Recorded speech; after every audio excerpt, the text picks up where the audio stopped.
Terdapat dua orang istri Nabi yang diazab oleh Allah karena durhaka kepadanya. Salah satunya adalah istri Nabi Nuh.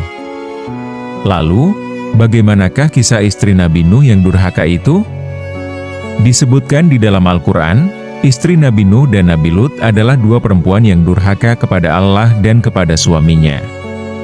Tentu saja, mereka pasti mendapat azab darinya meskipun menyandang gelar istri Nabi sebab Allah Maha Adil.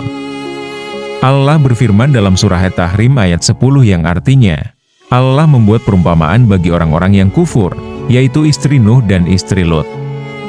Keduanya berada di bawah tanggung jawab dua orang hamba yang soleh di antara hamba-hamba kami, lalu keduanya berkhianat kepada suami-suaminya.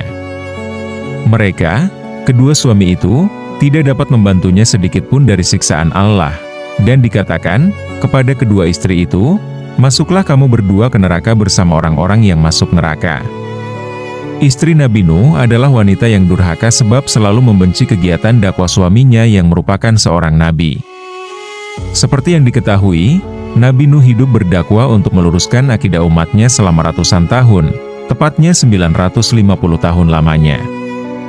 Hal ini sebagaimana dijelaskan dalam surah Al-Ankabut ayat 14 yang artinya, sungguh, kami benar-benar telah mengutus Nuh kepada kaumnya, lalu dia tinggal bersama mereka selama 1000 tahun kurang 50 tahun. Kemudian, mereka dilanda banjir besar dalam keadaan sebagai orang-orang zalim. Selama 1000 kurang 50 tahun inilah Nabi Nuh berdakwah tak kenal lelah kepada kaumnya. Namun, karena watak umat beliau yang sangat bebal, beliau pun hanya memiliki sedikit pengikut. Selama 950 tahun ini pula, keadaan rumah tangga Nabi Nuh tidak stabil. Terlebih lagi, Nabi Nuh hidup jauh dari kemewahan dan penuh dengan kesederhanaan, atau bahkan bisa dibilang hidup miskin. Harta yang dimiliki Nabi Nuh habis digunakan untuk berdakwah di jalan Allah dan membantu orang-orang miskin. Beliau juga tidak mengharap apapun dari dakwah yang disebarkannya, sehingga tidak mungkin bagi beliau untuk mendapat penghasilan dari jihadnya itu.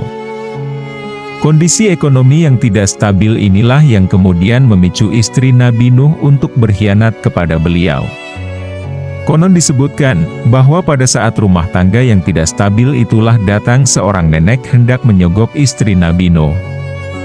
Nenek itu membawa setumpuk uang kepada istri Nabi Nuh dengan syarat dia bersedia menjadi mata-mata pemuka kaum Nabi Nuh yang durhaka. Ternyata, nenek tadi adalah setan yang menyamar menjadi manusia. Istri Nabi Nuh yang durhaka ini tentu menerima dengan senang hati tawaran tersebut. Akhirnya ia pun menjadi pengkhianat yang melaporkan setiap aktivitas dakwah Nabi Nuh kepada orang-orang kafir. Terlebih lagi, istri Nabi Nuh juga berhasil mempengaruhi dan mendidik anaknya yang bernama Kan'an untuk juga turut durhaka kepada ayahnya. Usahanya untuk mengkafirkan anaknya yang lain, Sem, Ham, dan Yafits, gagal. Mereka tetap berada di jalan Allah. Akhirnya, janji Allah untuk orang-orang yang durhaka kepadanya pun terjadi. Seluruh bumi dipenuhi oleh air yang muncul dari permukaan bumi dan dari langit. Banjir yang sangat dahsyat pun tidak terelakkan. Saat itulah, istri Nabi Nuh yang durhaka bersama anaknya, Kan'an turut ditenggelamkan oleh Allah bersama orang-orang kafir lainnya. Nabi Nuh sudah berusaha sekuat tenaga untuk mengajak anak dan istrinya tersebut naik ke atas kapal. Namun, mereka tetap durhaka dan tidak mau mendengar beliau bahkan sampai akhir hayatnya. Nabi Nuh berdoa kepada Allah untuk menyelamatkan anak dan istrinya tersebut dari azabnya yang sangat dahsyat. Namun, Allah berkata lain. Dia berfirman dalam surah Hud ayat 46 yang artinya, Dia, Allah, berfirman, Wahai Nuh, sesungguhnya dia bukanlah termasuk keluargamu karena perbuatannya sungguh tidak baik. Oleh karena itu, janganlah engkau memohon kepadaku sesuatu yang tidak engkau ketahui hakikatnya. Sesungguhnya aku menasihatimu agar engkau tidak termasuk orang-orang bodoh.